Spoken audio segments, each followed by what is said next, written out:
I receive a letter to pay the bond amount, what to do. पहले एक ऐसा message है जो कि मुझे बहुत ही ज्यादा लोगों से देखने को मिलता है और सब लोग मुझसे सिर्फ यही चीज पूछते हैं कि सर हमने अपनी कंपनी को एब्सकॉन्ड कर दिया, हम अपनी कंपनी से खुश नहीं थे जिसके कारण हमने रिपोर्ट करना बंद कर दिया और उसके बाद हमें घर पे ये लेटर मिल गया जिसपे लिखा है कि आपको इतना अमाउंट पे करना पड़ेगा क्योंकि आपने प्रॉपर उतना जितना भी आपका बॉन्ड पीरियड था, 1 साल का हो सकता है, 2 साल का हो सकता है या फिर उससे भी ज्यादा हो सकता है, उसको सर्व नहीं किया उस पर्टिकुलर कंपनी ने। तो क्या हम लायबल होते हैं इस पर्टिकुलर अमाउंट को पे करना या फिर नहीं, या फिर इससे किस तरह से बच सकते हैं? तो बस सबसे पहले तो मैं आपको ये चीज कहना चाहता हूं कि कोई भी एम्प्लॉयर बॉन्ड जो आप साइन करते हो, जितने भी अमाउंट पे आप साइन करते हो, आप उसके लिए लायबल नहीं होते। आपकी मर्जी होती है, अगर आप चाहते हो कि आपको एक्सपीरियंस लेटर मिले तो आप वो सारा का सारा पे कर सकते हो, लेकिन अगर इन दी एंड आपको एक्सपीरियंस लेटर की जरूरत नहीं होती तो कोई भी आपको फोर्स नहीं कर सकता। एम्प्लॉयमेंट बॉन्ड जितने भी होते हैं वो इंडिया में वैलिड नहीं होते,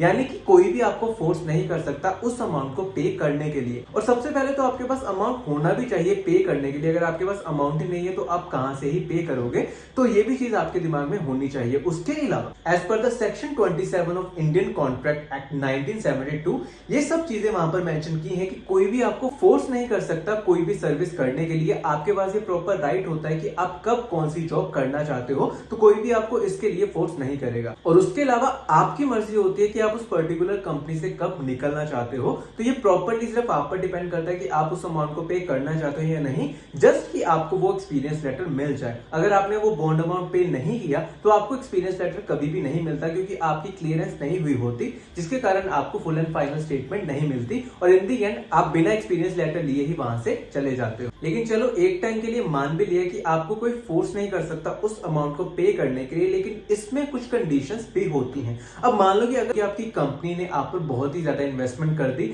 आपको बहुत ही महंगे महंगे कोर्सेज लाकर दे दिए, 1 लाख या फिर 2 लाख वाला कोर्स आपको प्रॉपरली करने को दे दिया, आपकी सर्टिफिकेशन करवा दी, यानी कि आप पर प्रॉपर इन्वेस्टमेंट कर दी, और उसके बाद आप उस प्रोजेक्ट को ज्वाइन नहीं करते या फिर उस कंपनी में आप नहीं रहते हो, निकल जाते हो बिना उनको बताए, देन उन सब कंडीशन में आप थोड़े लायबल हो जाते हो उस अमाउंट को पे करने के लिए, क्योंकि कंपनी ने आप पर उस बॉन्ड के अलावा और भी बहुत ज्यादा इन्वेस्टमेंट की होती है। उसके अलावा मान लो कि आपके पास कंपनी एसेट पड़े होते हैं, मान लो कि कंपनी ने आपको काम करने के लिए लैपटॉप दिया है, माउस दिया है, चार्जर दिया है, मॉनिटर दिया है, एक्सेट्रा एक्सेट्रा। कंपनी की कुछ ऐसी प्रॉपर्टीज होती है जो उन्होंने आपको उस टाइम पे दे दी होती हैं, वो सब चीजें भी आपको रिटर्न करने की जरूरत होती है, नहीं तो आपके खिलाफ स्ट्रिक्ट एक्शंस लिए जा सकते हैं, क्योंकि वो सारी की सारी प्रॉपर्टी कंपनी बिलोंग करती है, आपका उस पर कोई भी हक नहीं होता। तो जब भी आप एब्सकॉन्ड के बारे में सोचो तो ये चीज के बारे में जरूर सोचिएगा कि जितने भी आपके पास कंपनी एसेट पड़े होते हैं आपको वो रिटर्न करने पड़ेंगे।